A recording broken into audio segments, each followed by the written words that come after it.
লালমনিরহাটে TikTok video করতে গিয়ে ট্রাকে ধাক্কায় প্রাণ গেল দুই বন্ধুর। এতে গুরুতর আহত হয়েছে অপর এক বন্ধু।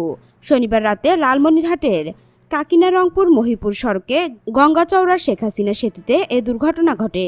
নিহতরা হলেন কালীগঞ্জ উপজেলার কাকিনা ইউনিয়নের রুদ্রেশ্বর গ্রামের শহীদুল ইসলামের ছেলে ওয়াজেদ আলী ও একই এলাকার আজির আলীর ছেলে শাহ আলম। প্রত্যক্ষদর্শীরা জানান, মোটরসাইকেল যোগে কাকিনা মহিপুর সড়কের গঙ্গাচওড়া শেখ হাসিনা সেতুতে যায়। সেখানে চলন্ত অবস্থায় মোবাইলে টিকটকের ভিডিও করছিল তারা। এ সময় রংপুর থেকে ছেড়ে আসা বুড়িমারিগামী একটি ট্রাক তাদের ধাক্কা দিলে তিনজনই গুরুতর আহত হয়। পরে স্থানীয়রা আহতদের উদ্ধার করে রংপুর মেডিকেল কলেজ হাসপাতালে নিয়ে গেলে কর্তব্যরত চিকিৎসকরা ওয়াজেদ আলী ও শাহ আলমকে মৃত ঘোষণা করেন। কালীগঞ্জ থানার ভারপ্রাপ্ত কর্মকর্তা ওসি মাহবুবুর রহমান বলেন, স্থানীয়দের মাধ্যমে বিষয়টি জেনেছি। ট্রাকের ধাক্কায় এ দুর্ঘটনা ঘটেছে বলে শুনেছি।